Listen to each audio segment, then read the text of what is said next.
どうもこんにちは、かぶちゃんです。我が家にこのかぶちゃん号が来て早3ヶ月が過ぎました。そして3ヶ月乗ってどう感じたかを正直にレビューしていきたいと思います。うちのハッピーワンプラスは展示車を購入していて、もともと標準装備にオプションが確か90万円ぐらいもうすでに装備されているような状態でした。そこから、またプラスアルファ30万円ぐらいの装備オプションを追加して、トータル490万円ぐらいでしたの状態で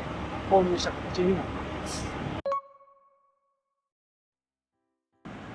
外装のオプションを紹介していきたいと思います。こちら、14インチのホイールとタイヤ、これがオプションになっております。そしてスタビライザー前後セット、リアショックアブソーバー、そしてケーブルレール、オーニング下ですね。そしてリアサイクルキャリアと、リアボックス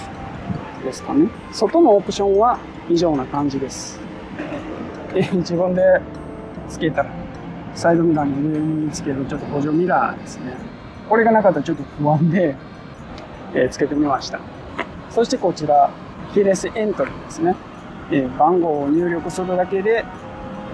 入ることができます。鍵がいっぱいあって、これはどうしても最初にしたかった DIY の一つです。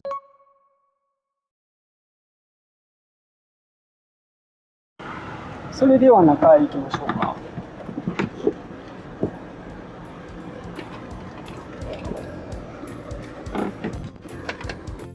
オプションはリチウム電池400アンペアアワー、FF ヒーター、そしてこの電子レンジ、そしてテレビモニター、ETC、この木製の手すりですね、入り口入ったところの、そしてステップライト、マックスファン、これがあるとちょっとやっぱり換気においては安心なところですよね。これはつけといた方がいいんじゃないかなと思います。あとはテーブルレール、ここの増設ですね。走行充電するのに少し不安だったんで、70アンペアのオルタネーターから120アンペアのオルタネーターに交換しております。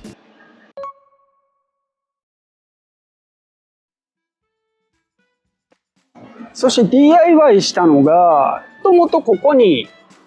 手動のオーニングを出す棒がついてたんですね。それをこちらに移設しております。そして我が家のバンクベッドはもう物置になっております。そしてこれですね、テーブル置く場所がないんで DIY してここに置くようにして、このロックして皆さんがよくしてるやつですね。そしてここに下駄箱ですね。これ全部電池で全部磁石で取れるようにしてあります。あとはここですかね。ここに3ミリぐらいのボードを貼って磁石がくっつくタイルを貼っております。はい、これも全部だから磁石製のものですね。はい、くっついてます。この磁石です。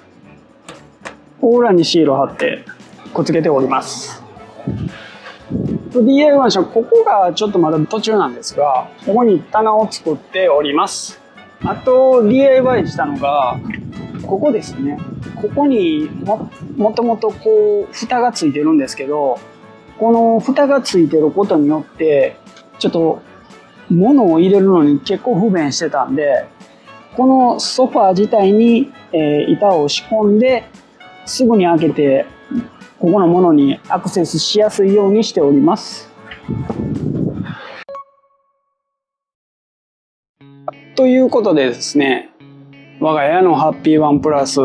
かぶちゃん号の紹介は以上になります。あとやっぱり気になる点として走り、あとブレーキ、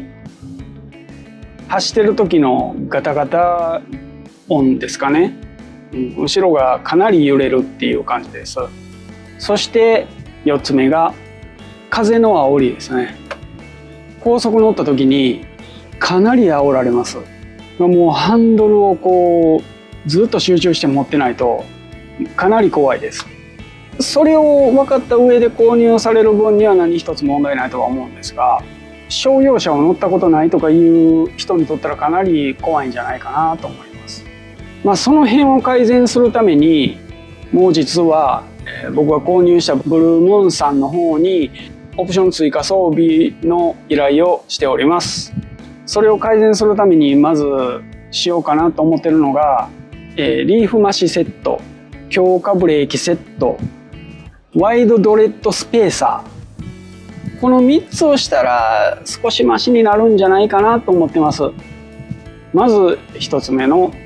マシリーフ。マシリーフすることによって少しこうバンプが当たらんようになって少しショックは軽減されるんじゃないかなと思っております。そして強化ブレーキセット。ブレーキが結構怖いんでブレーキ性能が少し不安なんで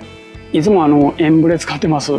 ートマなのに。そうですね。あと、ワイドドレッドスペーサー。タイヤの間に何センチやったかな ?3 センチぐらいやったかな、外に出すことによってちょっとこう安定する感じになるみたいなんで、これで少し風の煽りは受けやんようになるんかなと思っております。あとは、走りに関してはやっぱりターボにしたいなっていうのはあります。一応それも考えております。だからそれを分かった上で購入をご検討の方はすごく快適なキャンピングカーだと思っております。ハピアンプラスを買ってこういう人に向くなって思うのは夫婦2人旅する人、それを念頭に置いている人、あとカップル2人旅を念頭に置いている人、そういう方にとったらすごくいい軽キャンピングカーかなと思います。例えば家族4人とかなったらかなり厳しいんじゃないかなと思います。荷物がね2人分やったら有り余るほど荷物詰めることができるんですけども、4人分となったらやっぱり1泊2日とかでも限界結構厳しいんちゃうかな。大人2人子供2人とかやったら、頑張ってお子さんはバンクベッドの方で寝て大人は下の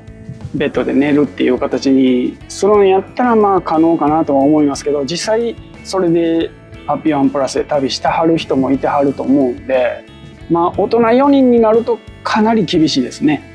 そういった感じで今後のかぶちゃん号も進化していくと思いますんで、またそれを楽しみに見ていただけたらなと思います。そしてこのかぶちゃん号パワーアップする前の状態とパワーアップした後の状態の動画が撮れたらいいかなと思ってます。では今回の動画は以上になります。今回の動画が面白かった、楽しかったっていう方はチャンネル登録、高評価、コメントいただけたら嬉しいです。それではまた次の動画でお会いしましょう。バイバイ。